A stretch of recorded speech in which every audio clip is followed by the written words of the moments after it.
Tonight on the show, the star of the raunchy new film, 50 Shades of Grey. I mean, it's incredible. I wonder what Amy's going to be doing with the duct tape. Because I've seen the film. It is so hot. There's all sorts of things happening. Let's get on with the show!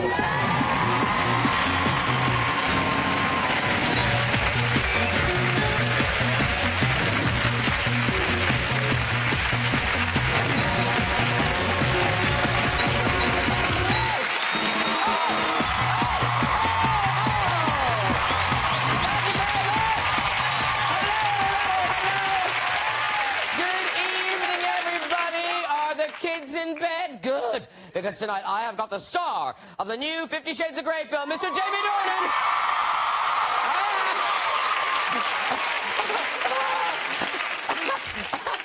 There's a woman over there going, Jamie Dornan? I wore this. Star of the epic new TV drama, Indian Summers, Julie Walters is here. We love Julie Walters. From episodes, Mr. Stephen Mangan is on our show. Plus, we've got music from Charlie XCX with Rita Ora. Yes, we do. They're young. It's dancing. Yeah. Oh, yeah. Something for everyone. Now, I tell you, everyone's talking about Jamie Dornan's new film, 50 Shades of Grey. Oh, they are. There it is. Ooh, coming soon. Now, all right, whatever. It's a traditional romantic film. Boy meets girl, boy ties girl up with rope and smacks her off with a paddle. It's lovely. Now, I tell you, I've read some great reviews of the film. 2 thumbs up is one of the scenes they really like.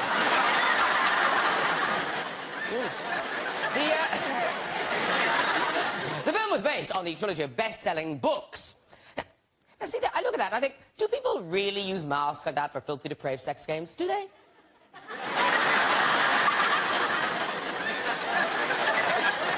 I say nothing. Now, here's a picture of a scene where Dakota Johnson is about to get naked on a piano. There she is. And I know a lot of women like to get naked on a piano. Don't they, Julie Walters? Yeah? Ah, oh, beautiful. Nice skin. You look great!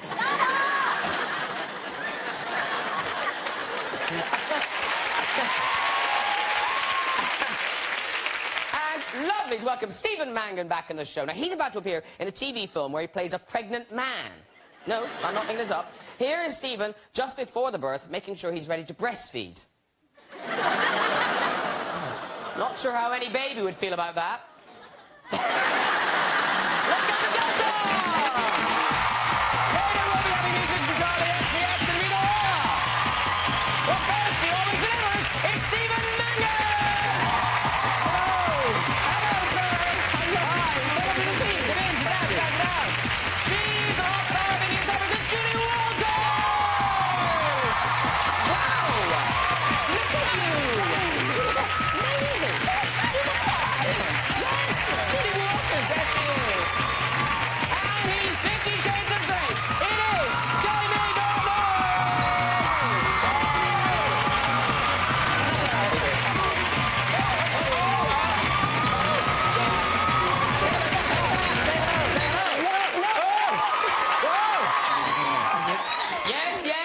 Jamie Dornan, it's actual Jamie Dornan. Yeah, sitting. Sit. No, these are exciting times. Exciting times. No, because it's Valentine's weekend, and finally, 50 Shades of Grey is hitting the cinemas. Yeah. Now, I look at Julie Walters. Julie, what? Will you and your husband be going to see the film this weekend? 50 Shades of Grey? Yeah. My husband's a farmer. He gets up at 4 o'clock in... 50 grades of hay, possibly. But no, but we are definitely... Yes, I'm going to see it. Yeah. Oh, definitely. You're joking, aren't you? But do you have Valentine's plans? Do you have Valentine's plans, Julie? Then we'll be going to bed, to sleep. Because it's 4 o'clock in the morning. And what about you, Stephen? Are you bringing Mrs. Mangan somewhere special? No. I'm going to do something with her I should do more often, which is cook her a very special meal. Oh, my God. Yeah. Same thing's happening in Kentish Town. Seriously, yeah. Kentish Town, they've gone all out. All tin openers, they've got it all. Now, Jamie Dornan, I read somewhere that you are fleeing the country for the weekend. You are, you're disappearing. I'm certainly going to, take it easy. I'm not going to be like standing around Leicester Square with my shirt off saying, "Did you enjoy the movie?" People would like that, though. No, maybe. Yeah, we're going to keep a low profile. But where can you go to be in hiding? Because this film is opening... It's opening globally this weekend. Yes, it is. I'm going to... I'll tell you about it later, but I've got a couple of wee places. Oh, OK. Yeah. They'll be in the garden shed if you're looking for them. Yeah. And here's the thing, like, the build-up to this thing has been so intense. It's like, oh, 50 Shades of Grey, 50 Shades of Grey, 50 Shades... So now that it's finally here, is it like a huge relief? It is a relief. I mean, we finished filming over a year ago. So, obviously for Sam, our director, she's spent most of that year in a dark room editing it and, you know, everything that goes with post-production. Everything's funny. Everything's funny now. I'm just thinking of her in the dark room. Yes. Alone. Yes. It took her a year to edit this. You can imagine the fun we had on set with this kind of banter. No, I can imagine. Did you have fun on the set? Yeah, of course, man, because, you know, it's... especially when we get into the red room and, you know... Yeah. I've never been in a room like that in my life. Yeah.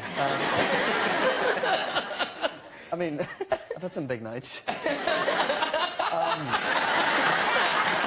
But you know, we're totally new to all this apparatus. Yes. I had to be comfortable with it because, you know, Christian's the one that uses it. So I asked to spend a bit of time in there by myself. To get to know my way around. Are you flushed, Steve? I'm just having a bit of a flush. It's your own business. No, because I hadn't read these books. I mean, Julie, have you read the books? I had. Oh, have you? But by mistake, I didn't know what I was getting. No, I did think it was 50 Grades of Hay. No, it was on the sort of, on the outreaches of my awareness, if you like. And people were talking about it, so I just had a new Kindle, so I ordered that because people were talking about it. Bit of a shock. Yes, but I know the film is going to be better. Because Jamie's much better than my imagination, for a start. And Sam Taylor Wood's directing it, so, you know. Sam Taylor Johnson now. Oh, begging yours. Yeah. Oh, yes. Now, Stephen Mangan, have you read these books?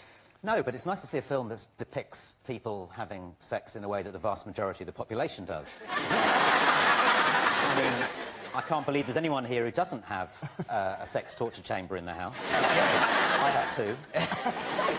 Knocking them through to build one large. Yeah, but no, I haven't read the books. I think they're sort of a woman. Okay, so here's the thing. So this isn't scientific. So how many women here? So shout out. How many women here have read the books? Yeah! Okay, and how many men have read the books? Yeah. So where's the man who read it? There. Show yourself. Have you really read the books? Yeah. Did you enjoy them? No, they're shite.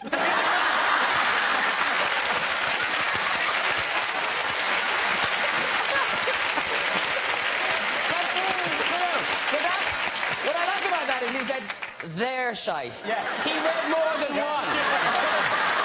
Just to be sure. Yeah. The thing is, because I hadn't read the book, so I saw the film, it's not what I thought it was going to be like. I thought it would be much sort of darker. Because actually, it's quite romantic, and it's a love story. Yes, Graham, it is. Yes, well, no, but I thought it was like bars I went to in the 80s, but it's really...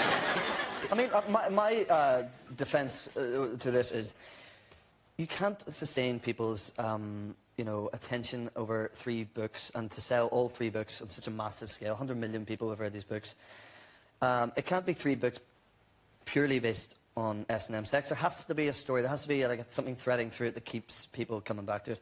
And that is, I mean, there's a love story. It's very like classic in that it's 2 people who on paper shouldn't be together. But they make sacrifices to make that love work and, you know, change for one another. That story's been told a million times before, without the S&M sex. Does he love her, though, Jack? Does he love her? Yeah, my thing is, I think, you know, he's relatively incapable of love, but over the course of the books, as your man up there will tell you, he learns to love. Does he? Yeah. Oh, in the film, I think you get that he loves her. Yeah, I mean, you get... Yeah, but I guess he sort of never says as much, so you're... No. My performance says that as well. Yes, it really does. It was all in your eyes. Yeah. Never mind this, I want to hear about these bars you went to in the 80s. Like I remember. Hey, we can wait no longer. Julie, you might want to have a sip of your champagne. Why? We're about to see a clip. Yeah. Okay, Right. here we go. Of now, this is your character, Jamie, Christian Grey. Yes. Going to where the lady works in the... She works in a hardware store. She does. Yeah. No, she really does work in a hardware store. You read the books. You know this. She works in the hardware store. And, anyway, this is it. Here we go. I thought it was you. What the... What a pleasant surprise, Miss Steele. Just Anna. Just Anna. You're in here. I was in the area of business. Needed to pick up a few things. Are you free? Yeah? What can I help you with? Do you stock cable ties? Cable ties, yes, we do. I can show you if you want. Please lead the way, Miss Steele. Just Anna.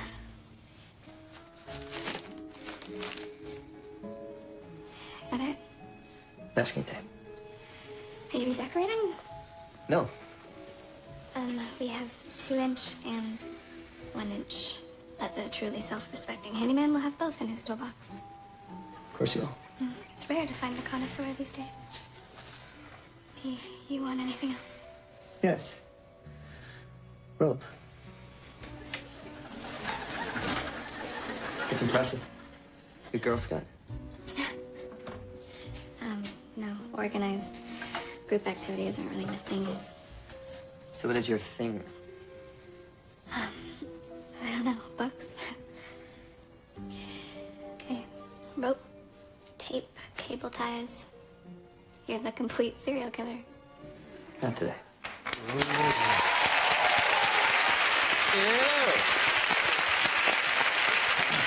And obviously that's not a real hardware store, but... That is a real hardware store. Oh, it is a real hardware This store. is the funnest day of my life. Such a boy. No, I'm such a fiddler.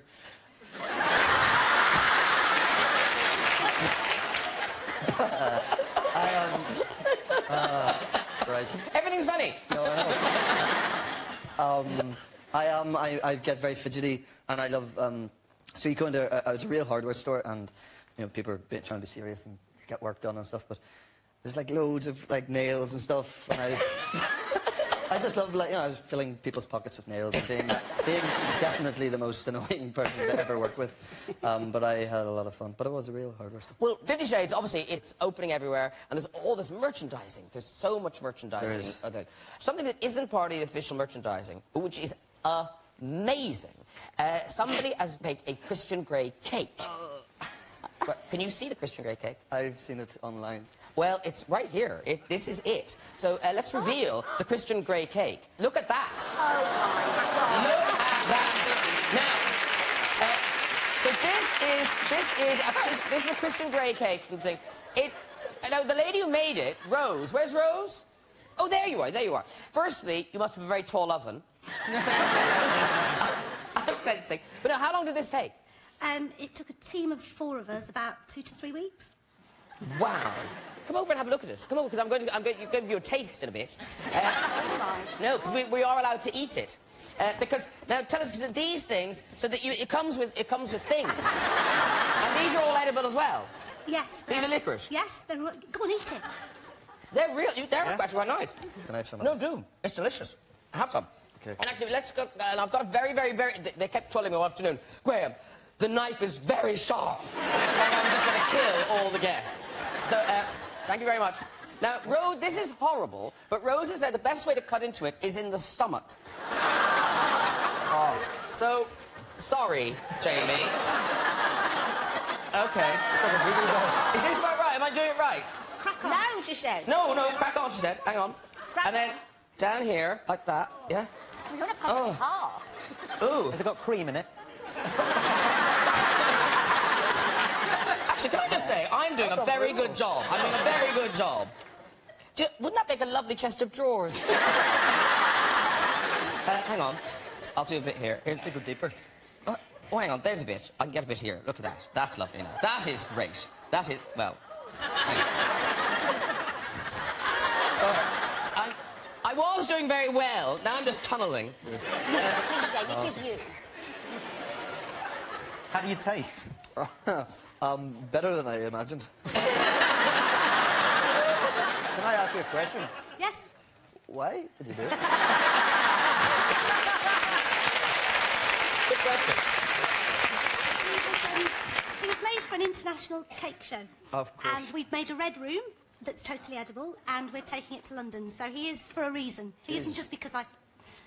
Can I just say, he now has a rather unappealing hole in his stomach. Look at that. But no, delicious. Well on the cake. Very good. Let's go sit down. Let's go sit down. Well, lovely. Very Moorish, Jamie. Yes. Very Moorish. Well, that's what they say. Yeah. They don't.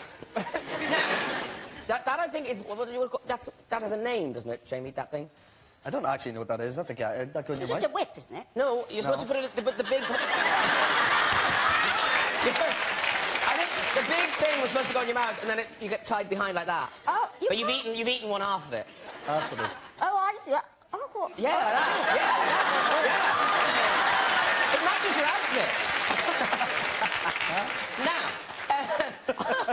you might want to put that down, Julie, because we're going to talk about the most expensive, lavish costume drama Channel 4's ever made. What's that? It's the thing you're in. Oh. Yeah. I'm not sure you should have an S&M gag in your hand. I'll talk about it. Okay. Okay, it's called Indian Summers. That's right. And Channel 4, it is, but it's extraordinary because it's 10 hours. They've spent to make 14 No, it's not 10 hours at once. No, that would be demanding for anyone. Julie Walter fans, they love you, but 10 hours, that would be a lot. But they're showing it in hour-long chunks. I'm trying to sell your show. Yes, come on. You've got to watch it. Yeah, it's Sunday. It's Sunday night. It will suck. Oh, no, that's probably not right. No, that's not. That wasn't. I shouldn't have used that. Well, maybe I should have used that word sitting next to Jen. Yes. But, yeah, no, it will draw you in. That's what I meant, not Yes. suck. Draw. Yes, Because fabulous. It's beautiful. Yeah. This is very difficult. So it is beautiful, and it's about kind of the empire in India, the Raj. Yes. And what's interesting is because you look at the picture and you just imagine everyone's incredibly posh. Yes. But actually, in reality, the people who went to India weren't. No, the vast majority weren't. I mean, that's what really attracted me to it, because I thought that's what it was about. It was about frightfully posh people ruling over the Indians. But it wasn't. And the vast majority of people who went out there were middle class and working class, to run the country, to run the civil service and the missions and also to have a quality of life that they wouldn't have had at home with servants and... Yes. I mean, it was terribly hard as well. You'll see that if you watch the rest of it. Yes. Yes. What did you ask me? Sorry. It's English. It's gone to my We were head. just chatting, but let's do the who do you play, what's it about thing. OK, let's do that. Yeah, let's do that. Do you want to ask me? Who do you play? And what's it about? Well, I play Cynthia. Oh, yes. That's right. It's about Cynthia, really, isn't it? Yeah, Cynthia, I think Cynthia is pretty central to it. That's right. Well, it's set in the summers, in several summers, between 1933 and, if we carry on doing series, 1947, when India got independence. And it's set in Simla, which is the hill station above Delhi. It's where they all went during the summers. And it's about how they dealt with the gradual fall of British rule there and how the Indians dealt with it. The difference between this series and most other series that you will have seen about India at that time is that it's equally about the Indian families as well as the Brits that were out there. So, sorry, licorice is stuck in my throat. The producers are going to be delighted you're pitching it holding that. Yeah, slightly off message, I feel. What's it about? So, what did you ask me again? I've told you that now. No, you haven't told us. You just said you played a woman called Cynthia. Yes. Who's Cynthia? Cynthia, yes. Cynthia is fabulous. She is a working class East End girl who has been out there for like 40 years or something by this point. And she runs the Royal Simla Club, which is, the hub of everything. Everything revolves around the social club. So she has huge power and she's very entertaining and she's fabulous. Anyway, can I get on with my licorice? You can. I'll tell you what, you eat your licorice and we'll look at a clip. This is Julie as Cynthia Coffin. She has a surname. Prepare... Cynthia Coffin. It's a good name, isn't it? Yeah, Coffin. And this is you getting the party started. Now, oh, thank you, cousin. In the words of my late husband, Captain Reggie of the 8th Gurkha Rifles, to all of you strangers up for the first time, welcome. And as for the rest of you, cheats, adulterers, slaves of empire, here to rule this great nation for another glorious 6 months. Absolutely. I want no moaning about my milk punch. Roast beef in 30 minutes. Now, somebody sing something. Not me, I'm too old.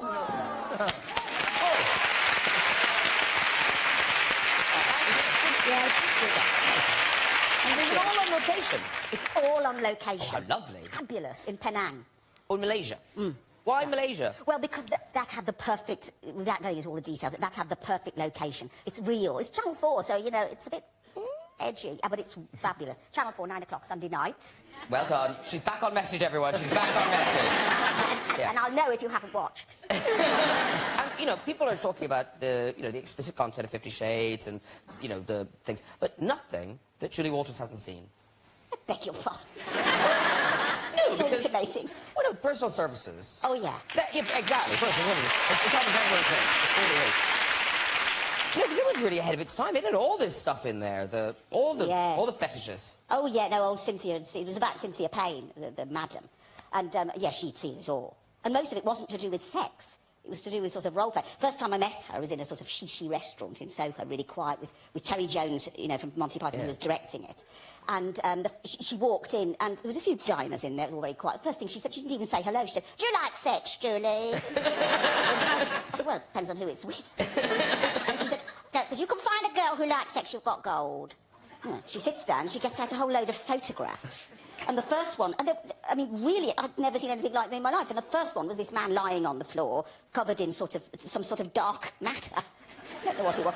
And she said, "That's my bank manager." And I said, what? He's covered in Hoover dust. That's what he likes.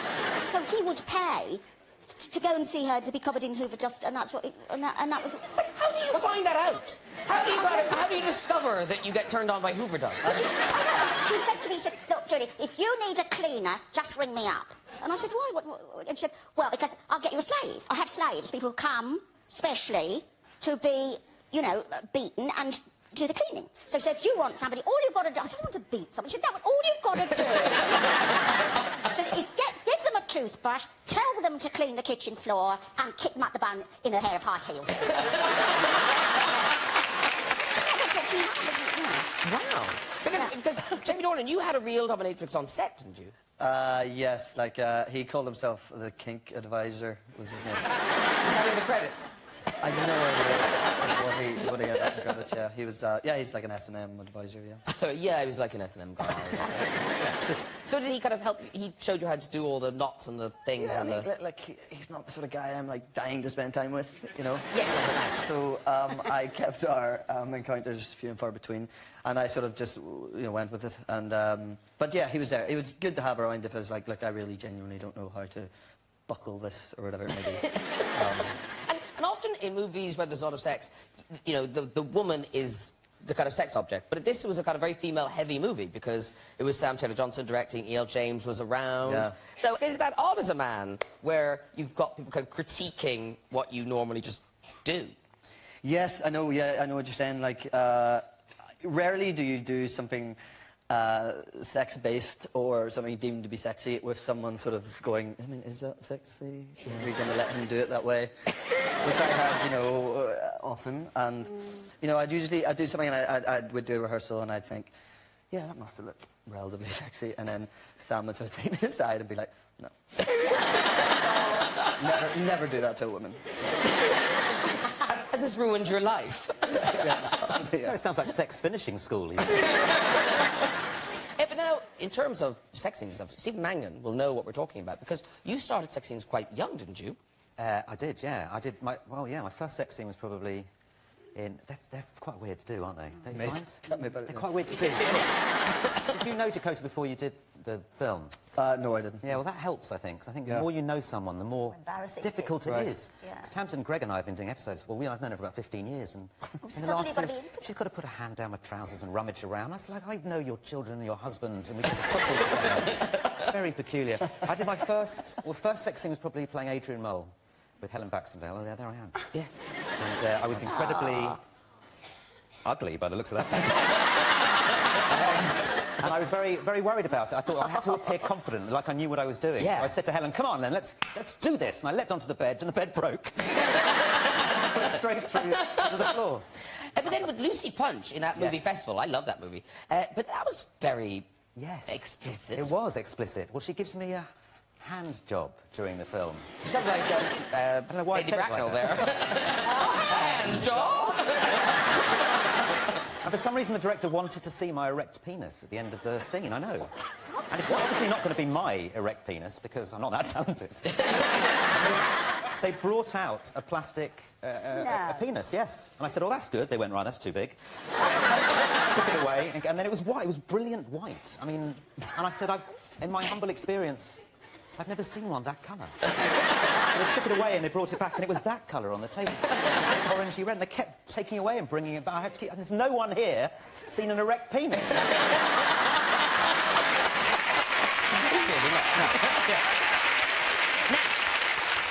Ladies and gentlemen, Stephen Mangan's in a play. Yes. Yes, he is.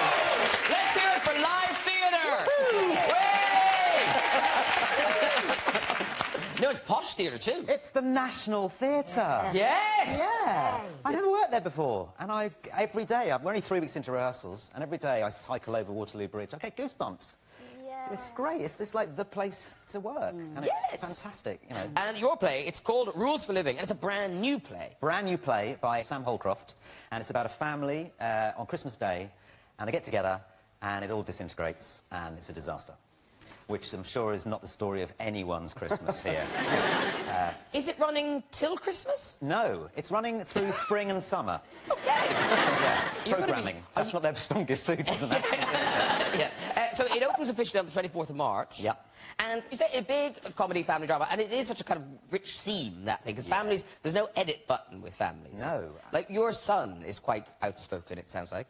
Yes, he is. My youngest son, Frank. We went to the zoo, and we were having some food outside in the restaurant, and the woman next to us, quite a large woman, was eating pizza and chips. And my son said, look at that woman! Immediately, your brain goes, oh, no. And your hand reaches out. She's eating pizza and chips! And I said, yes, she is. She's on the same table as us, she is. Is that why she's so fat?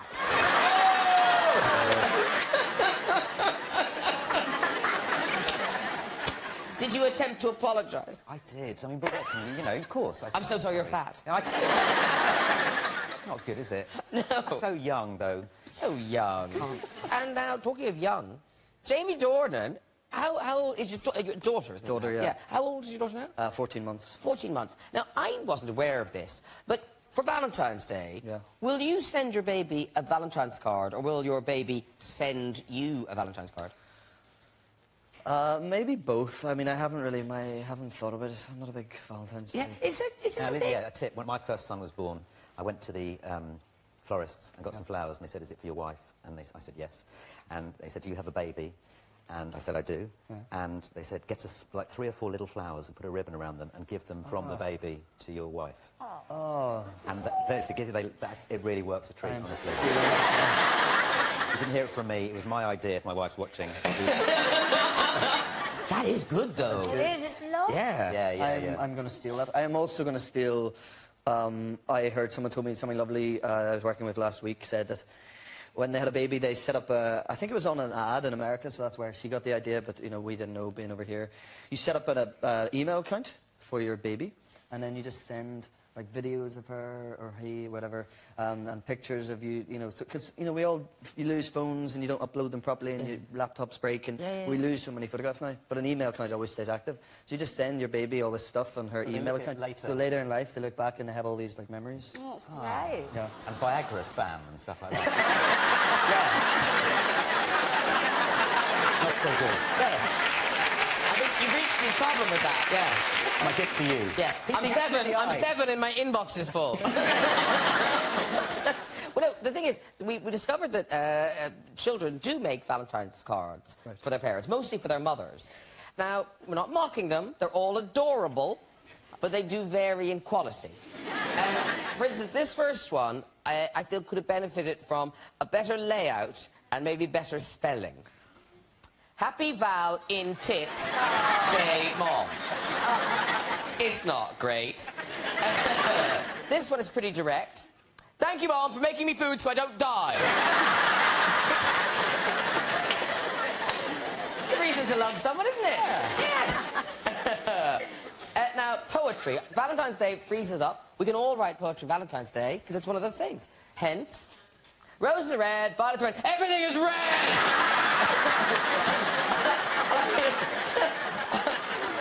I like he held it together for doing, then he said, I'm a boy! And sometimes you don't need words to know what somebody's mother's like. Here's a lovely Valentine's for somebody's mother.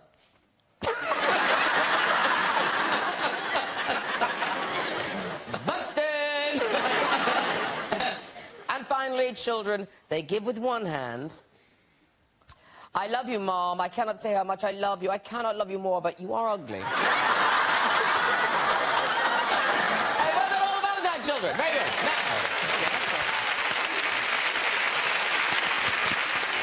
it's music time. Now, these two ladies, they've just returned from leading the British invasion at the Grammys, and here they are performing their new single, Doing It. It's Charlie XCX featuring Rita Ora.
The smoke is lethal. It's lethal. There you go. Over you come.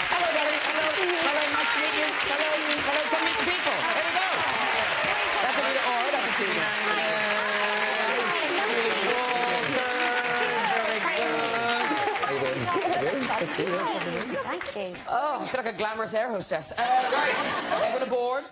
Now, that belongs to Miss Julie Walters. Oh, it was... Isn't it fabulous? Do you like it? Yeah. She's going to nick it. It's not mine. And that's the end of that. Real diamond. It's good, isn't it? Is it really real diamonds? No, is it, Ed? I don't know. You've got her interested now. Not giving that back. Hey, ladies, thank you very much for doing that. Focus, everyone. Focus. Focus. Stop it, come on. Focus. Get on with Yes, the show. we're all about your Channel 4 show. now we're promoting other things. Because it's off the album Sucker. Yes. Which is obviously Charlie XCX's album. Yes. Now, will it be on your album then, Vitora? Well, I mean, it might as well be, since I kind of love the song as much as she does. But actually, funny story, it's because I heard this song when she wrote it, and I really, really fell in love with it. So me being on it means it's kind of on my record already. Right? Yeah, fair enough. But it's on her record right now at this But she can borrow it from me. It's fine. Hey, now, two things also must talk about. We must talk about the voice, which is doing so well, and you were really good on it, Rita. Oh, thank you so much. You guys like it? No, watch it, no, great. And when do you go? You don't go live for ages yet. No, we go live in March, but we pre-recorded it all last year so we could have a New Year's break and all that malarkey. But it was a really great experience to do the voice. I was really nervous, in the beginning. Because were you in two minds whether you could do it or not? Yeah, it was just kind of like, do I want to expose myself that much every Saturday night on TV? You do it, but I don't know. I didn't know if I could do it, But I don't do anything else. you do other things. Yeah. But it came out really well. I started to get a lot of my friends' mothers starting to like me, which was a nice feeling. My mum loves her. She's like, bring Rita around for dinner, please. I'm like, I think she's busy. Bear in mind, she hasn't seen one episode of Yeah, I haven't watched an episode. Sorry. I'll get my mum to record She's it. busy. She's out gallivanting. Yeah, she can't possibly watch that. Now, the other thing, this should be more, I feel like more fanfare should be blown about this, that you are Oscar nominated, Rita Ora. Yes. Now, why do we know this? I feel like we should all know this. I don't know, I just like to think that I'm a bit humble. I don't walk around saying I'm Oscar Well, nominated. I feel like somebody should, that's a big deal. Oh, thank you so much. And you're performing at the Oscars. Yeah, it's for Best Original Song for this movie that I wrote in with an amazing writer named Diane Warren. And she wrote this incredible song. Yes. And she's written a bunch of great records. she's amazing. And so she wrote this song called Grateful, and it got nominated, so we performed that next week. And I don't know if we'll win or not, but hey, it's great to be nominated. Yeah, it's Oscar nominated, ladies and gentlemen. Now, before we go, let's make this week's visit to the red chair. There. It's my favourite part. Hello. Hi. Hi, how are you? Very well, thank you. And that's good to know. And what's your name? Catherine. Catherine. No, you don't need to grip yet. I haven't taken it against you at this point. And so you're Catherine, and where are you from, Catherine? Aberdeen. Aberdeen, right. And what do you do in Aberdeen? Well, I live in London, and I'm a PA. To? A super busy guy in an architect company. An architect. A very busy architect. Yes. And Foster and Partners. Oh, wait, see, she's doing very well now. Got the name of the company in. Boom. Yeah, promotion. Yeah, no, really, that was good. If you hadn't mentioned it, you were so fired. Yeah, off we go with this one. This is back when I was 18 years old, and I was invited to this super posh guy's party, and it was his family house in Mull. Mull? Yeah, off Scotland. Anyway, my friends and I dumped our stuff upstairs in the bedrooms. So I was all, pretty excited, looking glam. Got to the top of the stairs and did a massive wipe out. The top of the stairs fell down to the bottom. I was so embarrassed, made a massive noise. And this really lovely lady came to help me up, and I was like, I'm totally fine, so really, really embarrassed. And I suddenly looked up, and it was Julie Walters. She won't remember, but I've remembered it for years. Were you at a party in Mull? Yes! I was! Really? Were you really? Yes! Indian Summers, Channel 4, 9 o'clock. Yes! Even more! More. Well done! You were nice! I think we can rewrite that and you saved her life. Yes, you can have your purse back. Very good. Well done. If you guys have joined us on the show and I'm going to the Big Red Chair, you can contact us via our website at this very address. That is it for tonight. Please thank my guests, Charlie XCX, Rita Ora, Stephen Mangan, Julie Walters, Mr. Jamie Dornan. Join me next week with musical guest Kelly Clarkson, the wonderful Celia Emery, Hollywood heartthrob Richard Gere, and double Oscar winner Sean Penn. I'll see you then. Good night, everybody. Bye-bye.